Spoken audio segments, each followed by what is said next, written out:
Social media site censor a bombshell story about Biden. ACB dismantles Democrats in the hearings, and we look at her judicial philosophy and what the Bible says about the topic. My name is Sean Clinton, and this is the God and Freedom Show.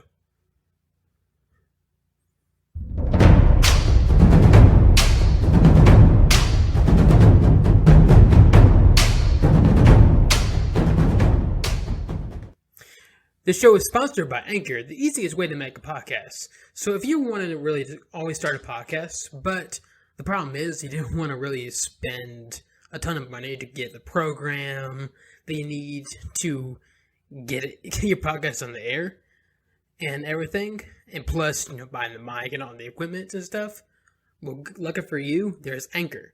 Anchor is free and it's very simple to use.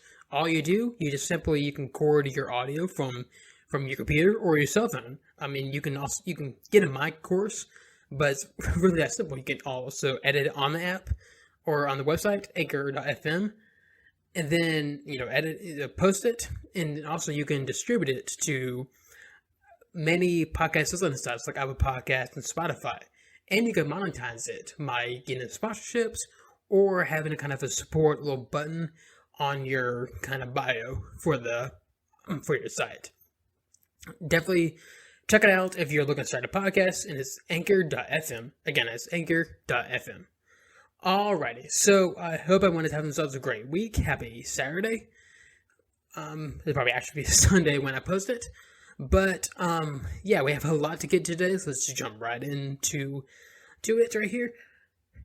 Needless to say that the past, about 72 hours or so for especially social media has been quite interesting, quite crazy, because, kind of give you a backstory of where this started.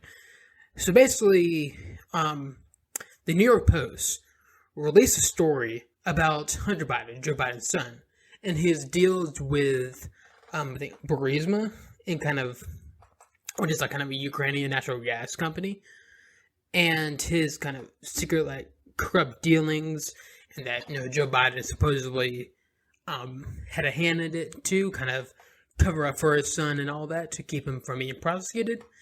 So, there's been a lot of that speculating going on for a while, and this New York Post story is really kind of really just kind of blew it apart. Not really in terms of just destroyed the story or anything, but it added more to the story. It's quite interesting, really interesting. So I'm gonna actually read what this piece says right here, kind of not the whole thing because it is pretty long, but kind of more the beginning parts of it. So it is titled "Smoking Gun Email Review Reveals How Hunter Biden Introduced Ukrainian Businessman to VP Dad." Hunter Biden introduced his father, then Vice President Joe Biden, to a top executive, a Ukrainian energy firm, less than a year before the elder Biden pressured government officials in Ukraine into firing a prosecutor who was investigating the company, according to the emails obtained by the Post. This is the Burisma company that is speaking of. The never before revealed meeting is mentioned in a message of appreciation that Vadim Posarsky, I guess I'm probably butchering that really badly, an advisor to the board of Burisma, allegedly sent Hunter Biden on April 17, 2015, about a year after Hunter joined the Burisma board at a reported salary of up to $50,000 a month. Dear Hunter, thank you for inviting me to DC and giving an opportunity to meet your father and spent some time together. It's real.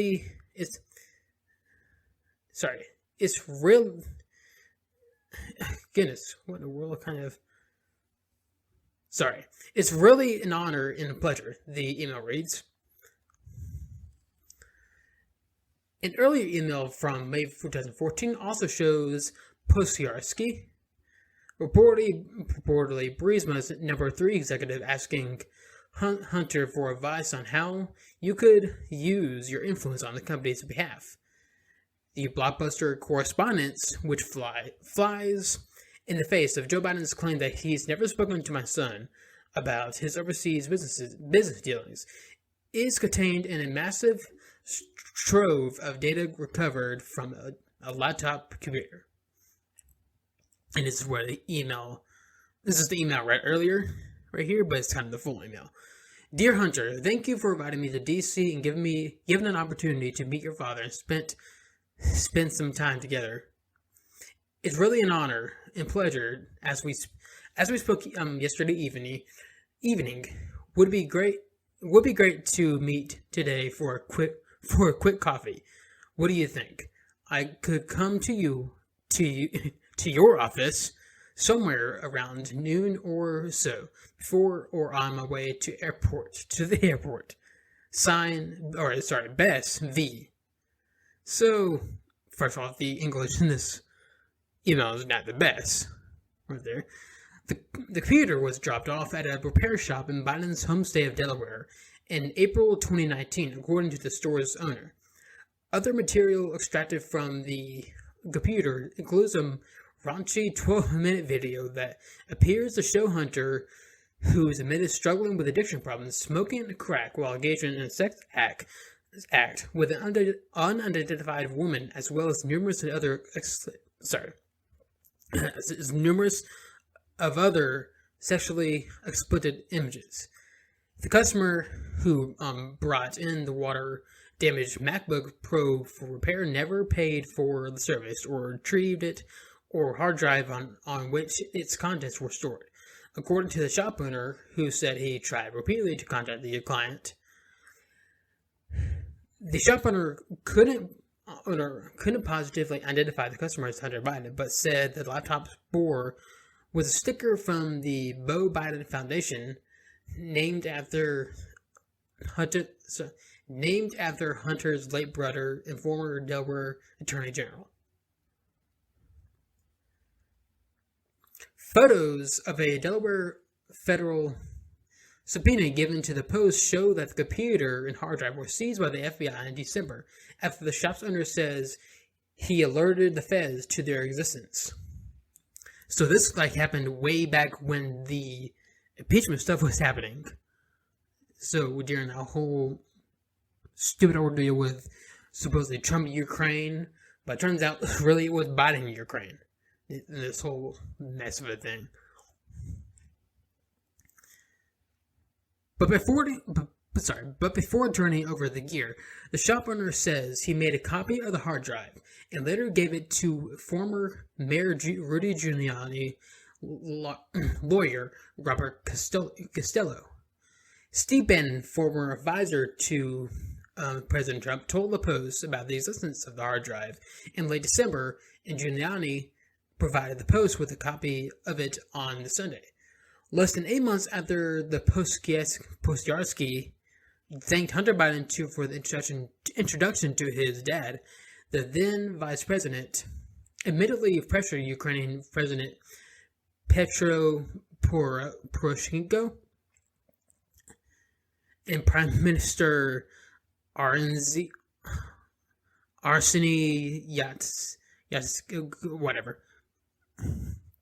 into getting rid of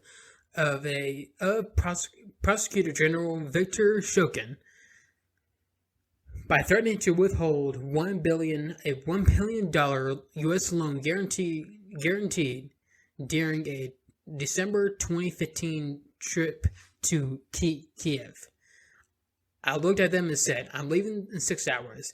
If the prosecutor is not fired, you're not getting the money." Biden infamously bragged to the Council on Foreign Relations in 2018. So you recall back during the impeachment stuff, President Trump was supposedly being impeached for a quid pro quo he had with Ukraine, that he withheld money in order to get dirty info on Biden or something. I forget exactly what it was. But obviously the story fell apart because there was no evidence of an actual illegal quid pro quo. But as we see with this story, this wasn't a legit, probably a legal quid pro quo. I mean, Biden's literally withheld money for Ukraine in order to so they can fire a prosecutor that was supposed to be prosecuting Burisma, which is the company where Hunter Biden works at. So this is a very fishy story, to say the least. It's just all around just shows just an unmitigated amount of corruption, and that Biden has some sort of hand in it as well. Of course, it's not entirely verified, but I'm sure over time, I mean, the Senate Judiciary Committee has launched an investigation. Has launched an investigation into this matter to see what exactly has happened. So, yeah, it would be very interesting to see what comes out of it. Again, it's not been verified, but it's definitely credible, very credible to say the least. And there has been some pieces of corroborating evidence that can't come out in the late. But besides all this is not really the main story right now. The main story is what Twitter and Facebook has done in response to this story. It's been absolutely insane. So we've all know that Twitter, especially Twitter and Facebook, have been pretty biased against conservatives, like kicking conservatives offline for stupid things, for very stupid things, and kind of censoring content that they wouldn't otherwise censor for the other side. I think it's very obvious that this has been happening for a while. So, when the New York Post released this piece on Twitter and online and everything, Twitter and Facebook decided keep in mind, usually when they have stories like this, they put like a bunch of fact checks on it and everything, but there was no fact checks or anything on it. The Biden campaign had never actually didn't deny the story. They didn't actually deny the story, but Twitter and Facebook decided to censor the story anyways. Twitter, you cannot post a story at all. So when people were actually starting to post a story, there was a link, telling you that this link could be unsafe. Keep in mind, this is a link into the New York Post, which is a mainstream news outlet. But here's what this kind of warning says. Warning, this link may be unsafe.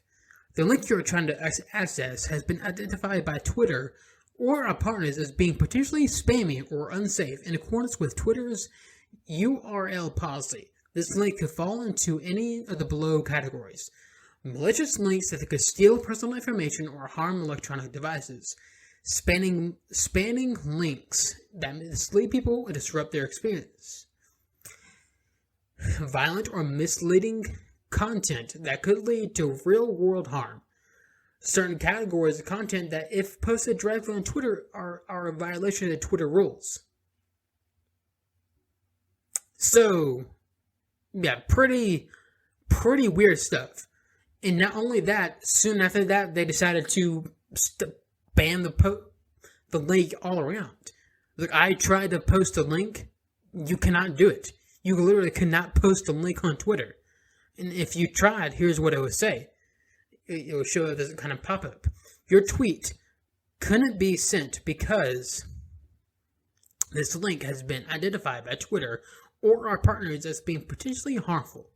Visit our help center to learn more. Potentially harmful? In what way? Well, the only way it's potentially harmful is to Biden's campaign. Because this is really bad for Biden. This was always going to be bad for Biden if something like this came out. And it is. And being that Twitter and Facebook are ran by leftists who want to see Biden win and Trump out, they didn't like the story. So decided to completely ban it and not let people see it. This is a really dangerous thing happening right here. A really dangerous thing. And Twitter's not the only one. Facebook did the exact same thing. They literally, you cannot distribute the link properly. You could probably post it, but you couldn't actually. It was very sorry. It was censored. It could not be spread properly as it should. But Twitter outright banned it, and they banned people like Kayleigh McEnany and the Trump campaign Twitter account and many others for simply posting the link. The New York Post's Twitter account is suspended, and it's still suspended today. That is absolutely insane. Absolutely insane. This just tells you what exactly. This is practically election interference right here. In 2016, the electors were playing that Facebook was complicit in election interference because some random Russian trolls supposedly sent out memes and other stuff that could have swayed people's minds. That's the extent of the election interference in 2016. They were not successful. There was no proof that they were successful. But this right here, outright censoring a certain viewpoint and a certain story that could hurt a candidate they like, this is election interference all the way around. It is really dangerous stuff that these big social media, these big tech sites are engaging in this kind of stuff. And they claim that they're all for it. They're all for free speech and everything. But that's simply not the case. They're only for free speech if it happens to agree with their certain viewpoint. So I'm going to get to what I mean in just a second, but first you got to go for YouTube or the Got Enough Reading Blog to check it out. So not only you get the rest of my commentary on this whole social media debacle, but also ACB and the hearings and all that mess. And also towards the end where I go over the book of John. I'll be finishing up John chapter 28 today. And also the good stuff of Bad Stuff of the Week. And remember, you can find me on your favorite podcast listening sites, like Apple Podcasts and Spotify. Otherwise, I'll see you next week. This is the Guide to Freedom Show.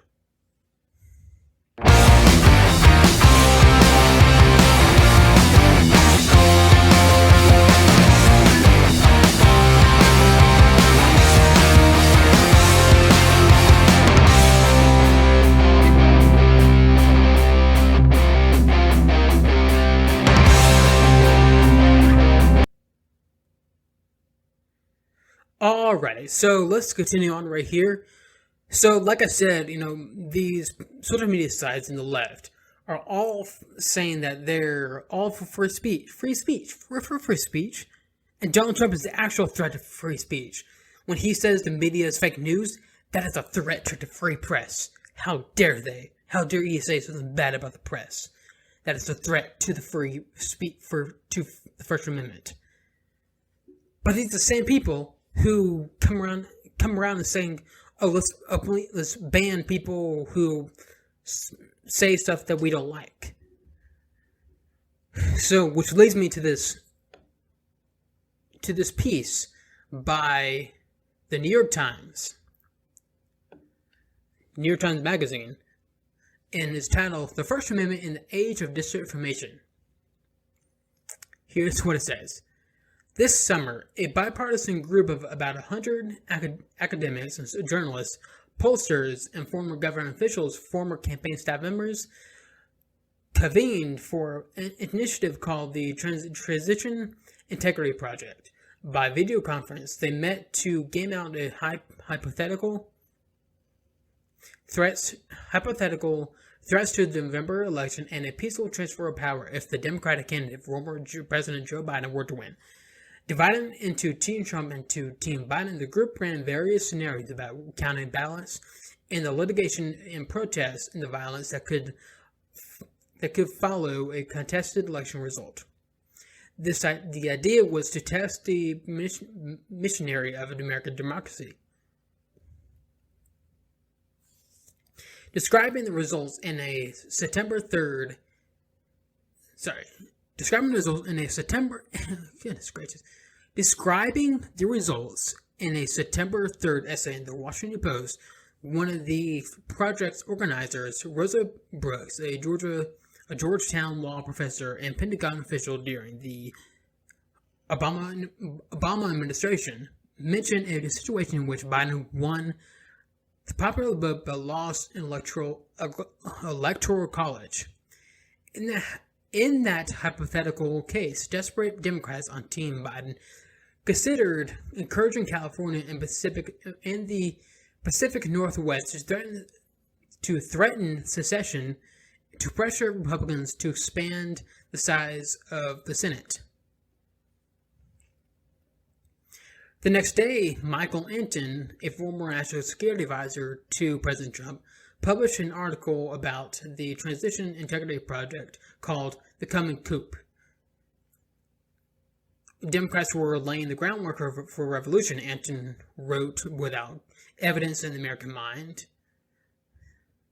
In a publication of the Claremont Institute, he warned about that the ballots harvested, lawfully or not, could tip close states divided.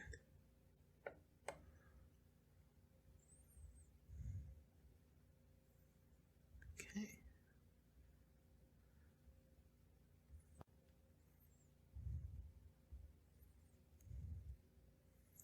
By mid-September, Anton's article was one of the most shared links in extremist online communities, according to a newsletter published by the Institute of Strategic Dialogue, a think tank based in London. Dan Bongino, a podcaster and Trump supporter, covered Anton's essay in The Managing Coup in several videos, with one tagged, "They are telling you what they are going to do." Just 2 of the videos pulled and at least 6 million views. On September 9th, a post appeared on Revolver News, a new right-wing website. It claimed without evidence that one participant in the Transition Integrity Project, Norm Eason, who served as a counsel for the Democrats on the House Judiciary Committee during the impeachment proceedings, was a central operative in a color revolution against Trump, a term for uprisings that have toppled governments in countries like Georgia and Ukraine. Trump tweeted in praise of Revolver News a few days later. On September 15th, Fox News host Tucker Carlson had on the show Darren Beattie, a former Trump speechwriter who was fired after reports surfaced that he attended a gathering of white nationalists in 2016 and who had warned about Eason in a color revolution. 2 days later, Trump tweeted that the November election result may never be accurately determined, which is what some want, generating tens of thousands of interactions on Twitter and a round of news coverage about one of the fears that the Transition Integrity Project sought to address, that Trump could refuse to accept the results of the election. These come from the same people, by the way, who have refused to accept the results of the 2016 election. All told, in September, the coup fabrication was shared more than 100,000 times from public Facebook pages, generating many millions of interactions and video views. According to the data sourced by CrowdTangle, alongside Bongino and Fox News, there were small drivers of traffic like Long Island's for Trump and the silent majority group and a county Republican organization in Oregon, as well as private groups with thousands of members that CrowdTangle doesn't capture. By the end of the month, the fraction of Republicans who were not confident that the election will be conducted in a fair, equal way hit 65%, higher than it was for independents or Democrats, in an NBC News SurveyMonkey tracking poll. This month, Trump retweeted a response to Republican member of Congress Mark Green, who suggested that Speaker Nancy Pelosi could stage a coup. The United States is in the middle of a catastrophic public health crisis caused by the spread of the coronavirus. But it is also in the midst of an information crisis caused by the spread of viral disinformation defined as falsehoods aimed at achieving a political goal. Misinformation refers to more generally to falsehoods. 7 months into the pandemic in America, with Trump leading the way, coronavirus skeptics continue to mock masks and incorrectly equate the virus with a flu. Whatever. I'm not going to get into that right now. Throughout the campaign season, Trump and other Republicans have promoted false narrative about widespread voter fraud, which General William Barr, as the country's top law enforcement official, further in September interview on CNN when he said someone in Texas has indicated was indicted for filing out 1,700 ballots for other people, which never happened. As fires tore through California and the Pacific Northwest last month, the president cast doubt on the science behind global warming, and people in Oregon defied evacuation orders because of false rumors that Antifa, a loose term for left-wing activists, was setting the blazes and looting empty homes. Okay, first off, he wasn't actually denying the science behind global warming or anything. What he was actually saying, what was actually true, is the real reason for these wildfires in California is because of forest mismanagement. It's nothing to do with global warming. The conspiracy theories and the lies and distortions, the overwhelming amount of information, the anger encoded in it, these all serve to create chaos and confusion that make people, even nonpartisans, exhausted, skeptical, and cynical about politics. The spewing of falsehoods isn't meant to win any battle of ideas. Its goal is to prevent the actual battle from being fought by causing us to simply give up. And the problem isn't just the internet or a working paper from the Berkman Klein Center for Internet and Society at Harvard released earlier this month found that effective disinformation campaigns are often an elite-driven, mass media-led process in which social media played a only secondary and supportive role. Trump's election put him in the position to operate directly through Fox News and other conservative outlets, like Rush Limbaugh's talk radio show, which has become the function and effect as a party press, the Harvard researchers found. The false story about Democrats plotting a coup spread through a typical feedback loop. Links from Fox News hosts to other right-wing figures aligned with Trump, like Bongino, often dominate the top links in Facebook's newsfeed for likes, comments, shares in the United States. Though Fox News is smaller than Facebook as a social media platform, has helped Fox attain the highest weekly reach offline and online combined of any single news source in the United States, according to a 2020 report by the Reuters Institute.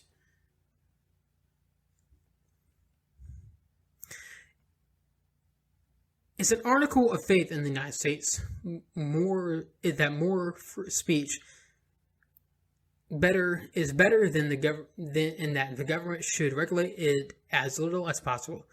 But increasingly, scholars of constitutional law, as well as social scientists, are beginning to question that we have come to think about the First Amendment, the way we have come to think about the First Amendment's guarantee of free speech. They think our formulations are simplistic and especially inadequate for our era. Censorship of external critics by the government remains a serious threat under authoritarian regimes.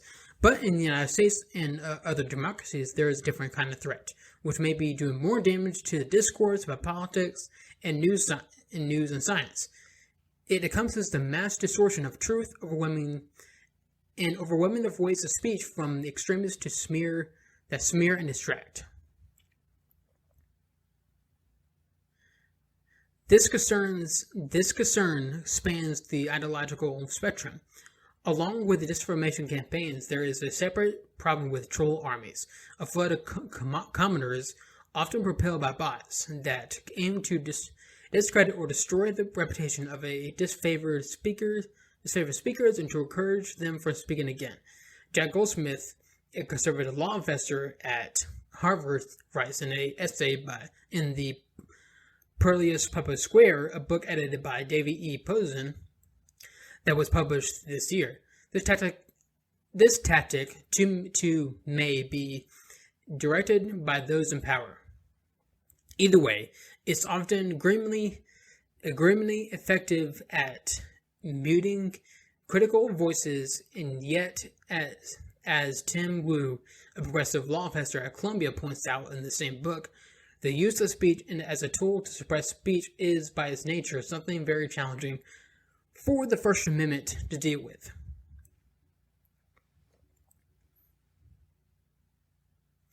These scholars argue something that may seem unsettling to Americans, that perhaps our way of thinking about free speech is not the best way. At the very least, we should understand that it isn't the only way. Other democracies in Europe and elsewhere have taken a different approach. Despite more regulations on speech, these countries remain democratic. Okay, and in fact, they have created better conditions for the citizenry to sort what's true from what's not, and to make informed decisions about what they want their societies to be. Here in the United States, meanwhile, we're drowning in lies. This right here is dangerous, because who decides that what is true and what is false? That's the question right here. And the whole idea of they're kind of really painting the picture that it is all the right wing doing the misinformation, that the left is clean as the drifted snow, and that they're the truth tellers. And that if they change the way free speech works, that they can limit the falsehoods or the right wing view instead of for the truth, which is a left wing view, according to them. This is very dangerous stuff. And for people who are supposedly pro First Amendment, this is very anti First Amendment. And the idea that, other countries do regulate speech, but they're still a democracy. They identify as a democracy, but people being arrested in England for saying a man is a man and a woman is a woman, that's not democracy. That's dictatorship. That's tyranny. That is wrong on so many levels. This is really frightening stuff right here. Really frightening stuff. Seriously, it is absolutely insane just to see, and you can see this echoed in social media, just by the way they are treating the story. Again, this story has not been reported false by so-called fact checkers or anything. They just outright banned it. Again, they're outright banned it, which is very dangerous stuff. And the left and the media completely cheered it. And here's a Biden press secretary saying that Twitter's response to the actual article makes it clear that these purported allegations are false. So them banning the article completely just shows that they're false. Okay, here's the video of that right here. I would also want to ask you, Twitter has been under a little bit of fire for blocking tweets connected to this recent New York Post article about Hunter Biden's connections in Ukraine and Joe Biden's alleged involvement when he was vice president. What is your campaign response to this article, and do you think that Twitter is doing the right thing here? Well, look, I think Twitter's response to the actual article itself makes clear that these, purported allegations are false and they're not true. And glad to see social media companies like Twitter taking responsibility to limit misinformation. So he's glad to see Twitter took a responsibility to limit misinformation. But who decides what's misinformation? I mean, something could be completely true, and the left decided, oh, I don't like it, and let's ban it. And this policy is nowhere near like equally acted on. Nowhere near equally acted on. So you have like stories about, in the Atlantic about Trump saying that soldiers at Arlington Cemetery are losers and not heroes or anything. But that story was debunked, completely debunked. And the Atlantic article is still up. And the Democrats are still running with that. Still running with it. It is completely insane. And, for a while, I've been, I've been anti-government interference into social media sites. But I'm still am. I don't trust the government to actually fix the problem. But something really has to be done. Like something about maybe with the 2 or 3, like the little, whatever the law or that makes like social media sites able to perform like they do. So that needs to be revised somehow. Because like this right here cannot go on. It cannot go on. And eventually it will bleed into the government, into U.S. government, if the right person gets in power. If not necessarily Biden, but if like Kamala Harris becomes president, that can be really dangerous, especially if she wants social media sites to be under her wing. Alrighty. So now let's move on to the other kind of news of the week. So the other news of the week is involves Amy Coney Barrett, who was, did the confirmation hearings this week. And, they were pretty interesting for the most part. Democrats were really fools all throughout. But I have to admit, they were pretty careful on how they acted because of their debacle with Kavanaugh a couple years ago. So they didn't go full crazy, but there was some craziness that happened. So the first one I want to start with is this tweet. This by someone named, his Twitter handle, Tabitha Oxo. And, it's called hashtag vote early, vote, and hashtag vote early. Whatever. Basically, here's what this person tweeted out right here. Child Protective Services need to do a wellness check on them kids to make sure they're not slaves in captivity. It already looks like they only have a set of dress-up clothes while others have different outfits. So, in a couple of pictures right here, you'll see, they have 2 adopted children. And as you can see in both pictures, the adopted son, is wearing 2 different suits in both pictures. So that doesn't make sense. But their adopted daughter is wearing the same dress. I was unaware that was a sign of slavery. I was unaware of that. Maybe she likes that dress. It's not like they're anything matching or anything. Maybe she simply likes that dress. Ever thought of that? But really, the hearings were a real mess for Democrats, at least. I mean, Amy Coney Barrett ACB really handled herself really well. And yes, I say ACB. There's really people freaking out saying, "Don't you dare use ACB for her. Initials are used for only people who make a difference, like Ruth Bader Ginsburg." Okay, that doesn't make sense, but whatever. ACB, initials are used for names that are very long. So Amy Coney Barrett is very long to write on paper or anything, to constantly write on paper if you're writing something. So ACB makes it easier. Anyways, let's move on to the hearings. So the hearings happened for about Monday through Thursday. And again, the Democrats didn't go full crazy, but there were some crazy moments. So here's this is, I think, the opening day for the confirmation hearings for Amy Coney Barrett. This is Amy Klobuchar, and this is her rant about Trump at ACB's hearing. Because, for whatever reason, Trump is a big part of it. Was a big topic of it. So here's her kind of rant right here. My mom, a second grade teacher, spent her life teaching little kids what was right or wrong, what was true or false. I still believe it matters, and so do the American people. But we are dealing with a president who doesn't think truth matters. And he has allies in Congress who in the past defended our democracy, but are now doing his bidding.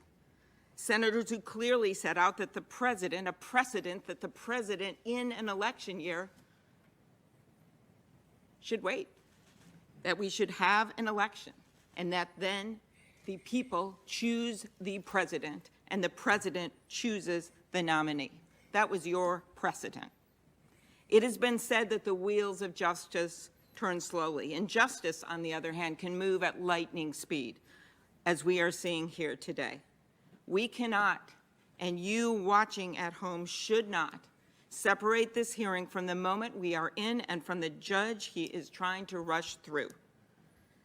To respond to Senator Cruz, this isn't a rush to justice. This is a rush to put in a justice whose views are known and who will have a profound impact on your life.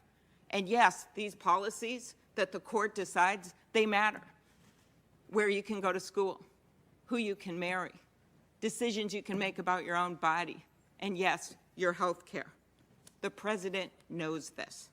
We have a president who has refused to commit to a peaceful transfer of power after an election.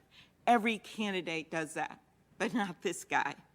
We have a president who has fired or replaced 5 inspector generals, Senator Grassley, who has fired an attorney general, an FBI director, and is now going after their replacements.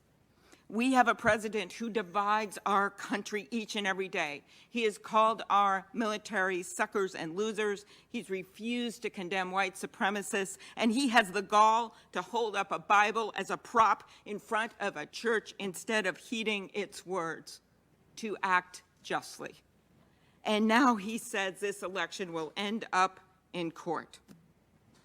Why, Senator Cruz? Does President Trump matter? He is putting the Supreme Court in place, in his words, to, quote, look at the ballots, end quote.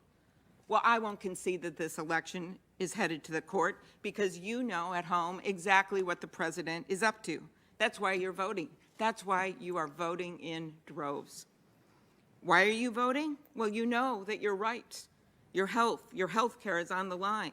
You know that they are trying to push through a justice who has been critical of upholding the Affordable Care Act, and they're doing it in the middle of a pandemic. And you can see here in this room the misplaced priorities of this Republican-run Senate. And it's in your hands to change it. Well, that was interesting to say the least, right there. So, anyways, let's her whole thing about Trump refusing to condemn white supremacy, which is not true, and everything. It's a complete mess, complete and utter mess right there. So, next clip I want to show is a kind of a compilation of. This is from day 2, actually. This is kind of a compilation of highlights from day 2 about the questions and what ACB said in response. And here's the video right here.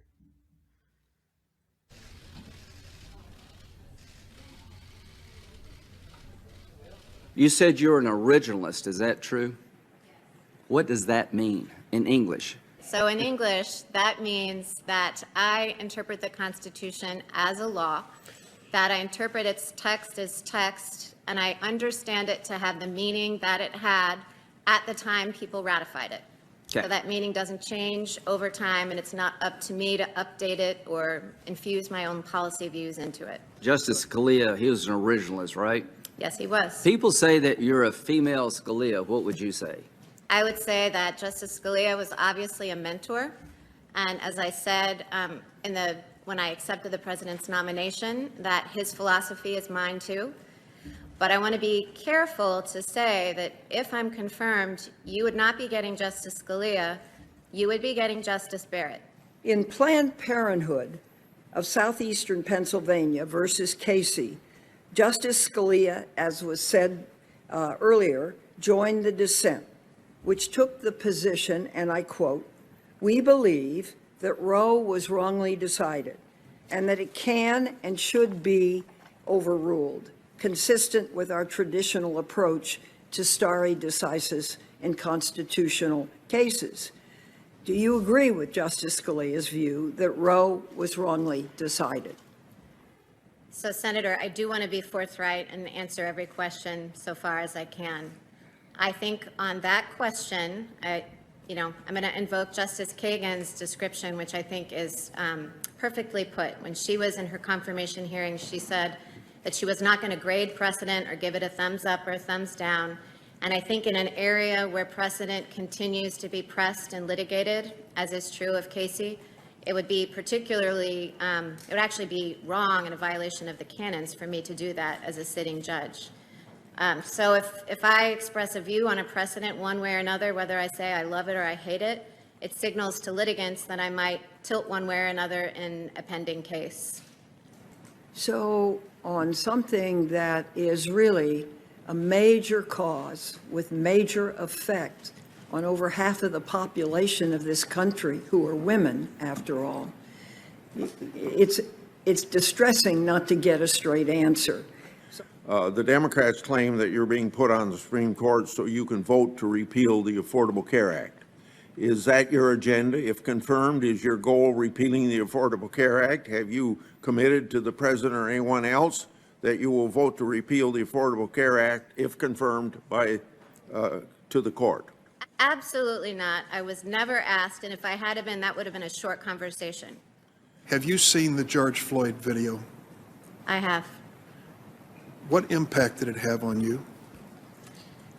Senator, as you might imagine, given that I have 2 Black children, that was very, very personal for my family. And my 17-year-old daughter, Vivian, who's adopted from Haiti, all of this was erupting. It was very difficult for her.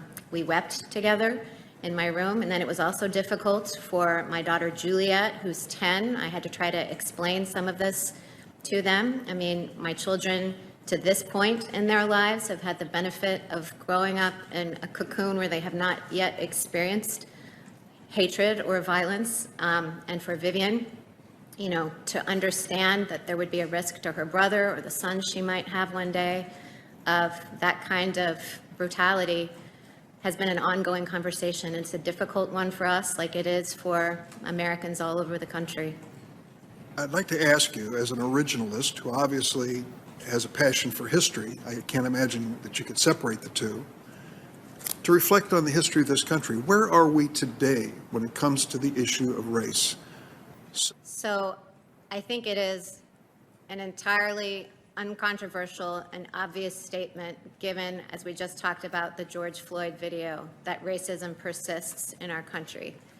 As to putting my finger on the nature of the problem, whether, as you say, it's just outright or systemic racism, or how to tackle the issue of making it better, those things, are policy questions. They're hotly contested policy questions that have been in the news and discussed all summer.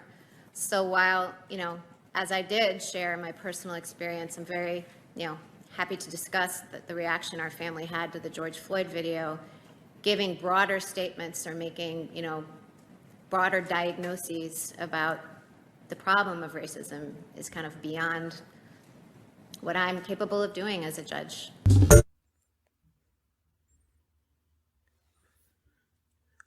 All right, and really good for her and her kind of response to these questions and everything. That was in the whole thing of the day, but it kind of gives you an idea of what was asked to her and everything and how she handled it. And again, the Democrats didn't go full crazy, but there were some crazy moments like Booker Light Klobuchar was saying that, the American people should decide that should decide on who gets to be the new justice.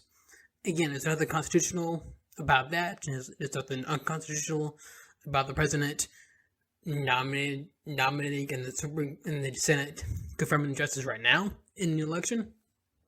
So that's just completely crazy right there. But again, really good for her in her response.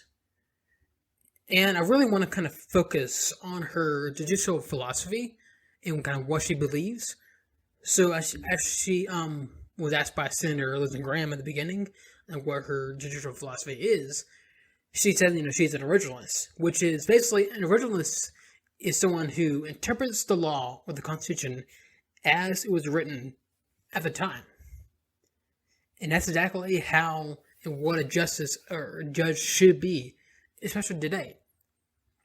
But the problem is the left has decided that that's not a good, that's horrible, that's a bad thing. You should decide on a case based off of what you're feeling, what you feel the Constitution says. That's how we got Plessy versus Ferguson.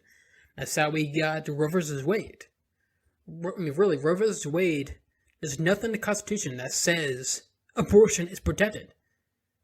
And there's nothing in the Constitution that suggested that we should be separate but equal facilities with segregation. There's nothing in the Constitution about that. But the left for years has decided that that's what exactly the Supreme Court is made to do, to be a policymaker, pretty much. But Amy Coney Barrett has said, I'm not a policymaker, I'm a religionist, I'll interpret the Constitution as it was written. I'm not a policymaker. But of course, the originalist idea is foreign to the left and actually evil according to the left. So this is Representative Barbara Lee. She's from, she's Oakland, California. She's Representative of California. And here's what she had to say about originalists.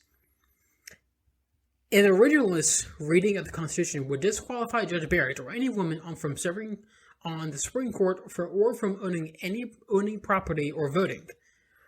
Originalism is a cover for deeply unpopular and undemocratic policies, not some kind of serious judicial philosophy.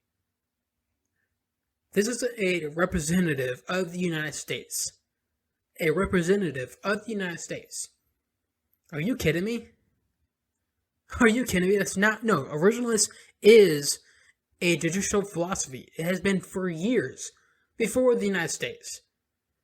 And it interprets, the law fairly and how it was written. And I have confidence in Barrett that, she'll be fair and concise in her decisions. She won't vote or decide based on what she's feeling, which is exactly what a judge should be, which is very biblical.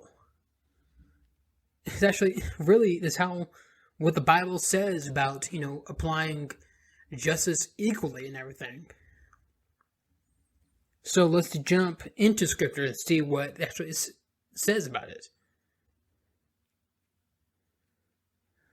So first, let's go to Deuteronomy 25, chapter 25, verses 1 through 2. Suppose two people take a dispute to court, and the judges declare that one is right and the other is wrong. If the person in the wrong is sentenced to be flogged, the judge must command him to lie down and be beaten in his presence with the number of lashes appropriated to the crime.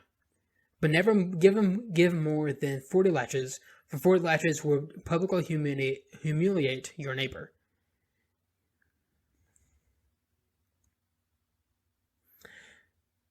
So basically what it's saying is that, with a judge, a good judge will appropriately and fairly decide who is right and wrong. And the ones who are wrong will be dealt with appropriately in that. And really, this is how a judge should be. They're supposed to be fair and impartial in their dealings. So let's jump to 2 Chronicles 19, 5 through 7.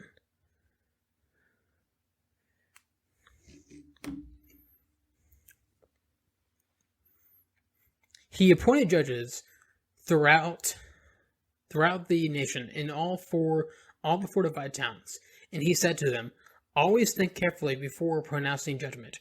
Remember that you do not judge the people, do not judge to please people, but to please the Lord. He will be with you when you render the verdict in each case. Fear the Lord and judge with integrity, for the Lord our God does not tolerate perverted justice, partiality, or taking of bribes."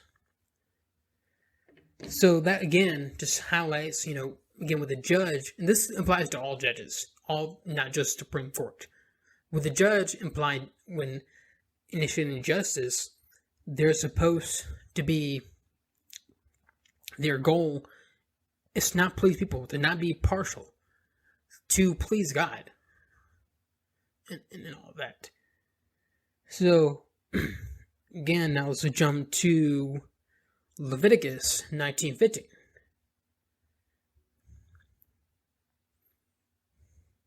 Do not twist justice in legal matters by favoring the poor or being partial to the rich and powerful. Always judge people fairly. And this kind of really applies to, the Supreme Court justices as well. They're not to design the cases in favor of others over other people. It's not exactly what the left believes that the Supreme Court is supposed to be. It's supposed to be a branch of government that does their bidding, that does what they feel is right. Barrett said that the Supreme Court is not made to right everybody's wrongs. Everybody freaked out about that. And she's right. The Supreme Court is not there to right everybody's wrongs. That is not the purpose of the Supreme Court. And finally, let's jump to Romans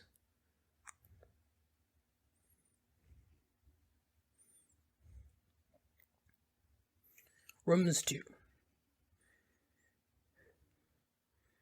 So with justices and judges and everything, even though they can try to apply fairly, and concise, impartial, there will be times where they mess up, of course, because they're humans. We're human beings, flawed, sinful human beings who mess up a lot. But thankfully, there's one judge who is perfectly righteous all the time, who will judge correctly in each case, who correctly punish those, who correctly give justice to those,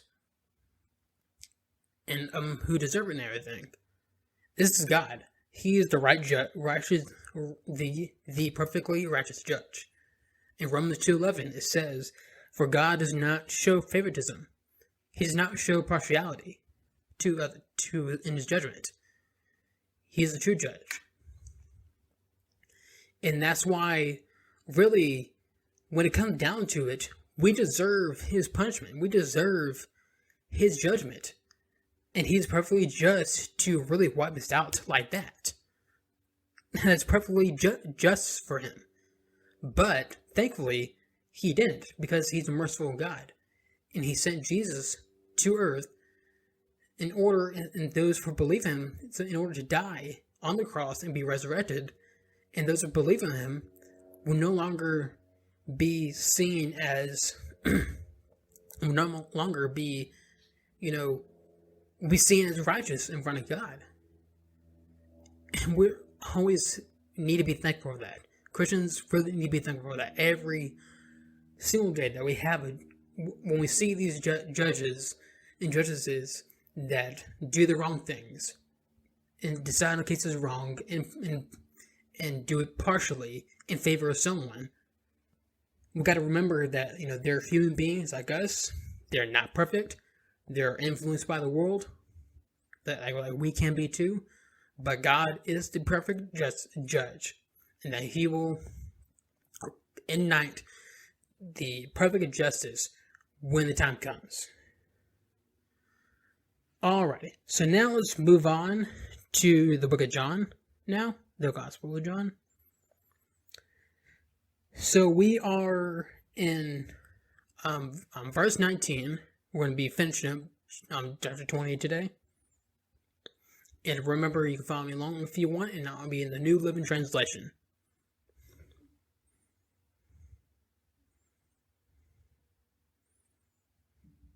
Okay. Jesus appears to his disciples. That Sunday evening, the disciples were meeting behind locked doors because they were afraid of the Jewish leaders. Suddenly, Jesus was standing there among them. "Peace be with you," he said. As he spoke, he showed them the wounds in his hands and his side. They were filled with joy, and when they saw the Lord, again he said, Peace be with you. As the Father has sent me, so I'm sending you. Then he breathed on them and said, Receive the Holy Spirit. If you forgive anyone's sins, they are forgiven. If you do not forgive them, they're not forgiven. Excuse me. Jesus appears to Thomas. One of the 12 disciples, Thomas, nicknamed the Twin, was not with the others when Jesus came. So they told him, "We have seen the Lord." But he replied, "I won't believe it unless I see the nail wounds in his hands, and put my fingers into them, and place my hand into the wound on it in his side." 8 days later, the disciples were together again, and this time Thomas was with them. The doors were locked, but suddenly, as before, Jesus was standing there among them. "Peace be with you," he said. Then he said to Thomas, "Put your finger here. Look at my hands. Put your finger into the wound in my side. Don't be faithless in any longer. Believe." "My Lord and my God," Thomas exclaimed. Then Jesus told them, "You believe because you have seen. Blessed are those who believe without seeing me." The purpose of the book. The disciples saw Jesus do many miraculous signs in addition to the ones recorded in this book. But these are written so that you may continue to believe that Jesus is the Messiah, the Son of God, and that by believing in Him, you will have life by the power of His name. Alrighty. So next week I think I'll just finish up John next week. This is about when Jesus appears to 7 of the disciples, including Simon Peter and everything. That's going to be very cool to go through. So we're pretty much at the end of John, which is pretty great. So we've been doing this for a while, and I think we're going to go into the Acts next. Alrighty, so now let's move on to the good stuff and bad stuff of the week. So this good stuff of the week, this show right here that, we've watched recently, it is very good. I wasn't expecting it to be good, but I actually sat down and watched it, and I was like, oh goodness, it's actually really good. So this is Cobra Kai, which is kind of the sequel series to the Karate Kid, the original Karate Kid series, trilogy. It is really good. It is actually really, really, really good.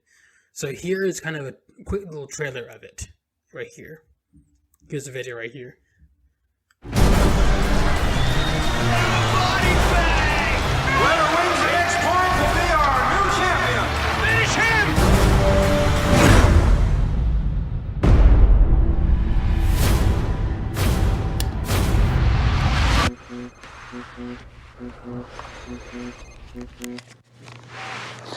Who is it? Bonsai! Daniel LaRusso here for LaRusso Auto. We are chopping prices on all of our inventory. Johnny? I knew it was you. This is Johnny Lawrence. He and I go way back. Oh, this is the guy whose ass you kicked. If you want to get technical, I kicked his face. Hey, where you going, come in? Oh, I didn't know you guys were trying to buy beer. Hey! Watch your car, man. Get the hell out of here, loser.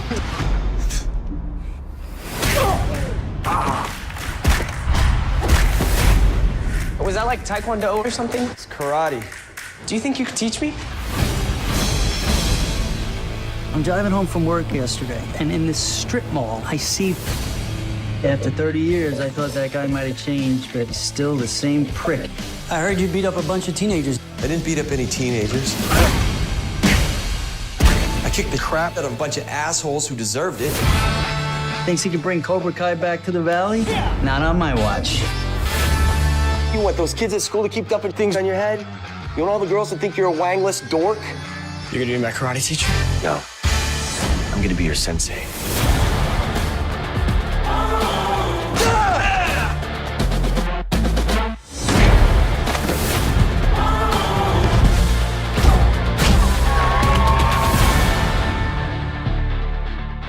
I'm gonna teach you the style of karate that was taught to me.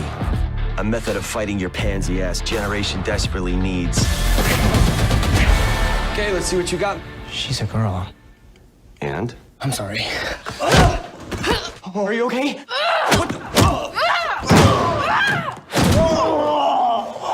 Girl's a natural cobra. Johnny, you and I, we aren't done.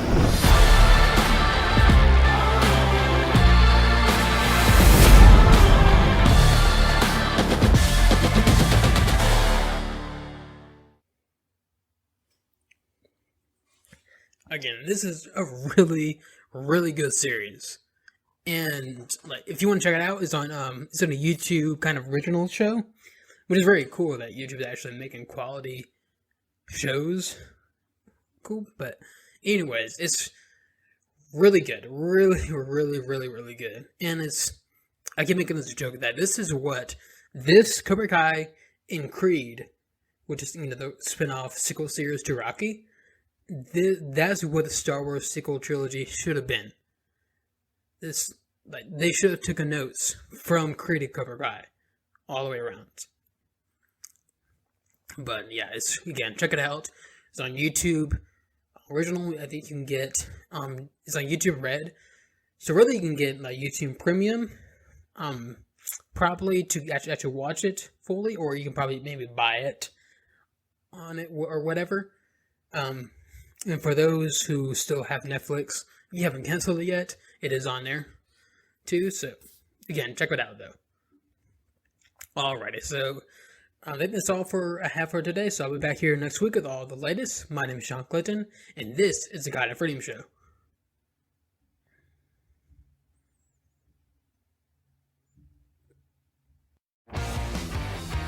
If you enjoyed this episode of the Guide to Freedom Show, don't forget to like, share, and subscribe. Remember, you can find this show on Apple Podcasts, Spotify, or wherever you listen to podcasts. This episode is brought to you by Anchor. Thank you for listening or watching.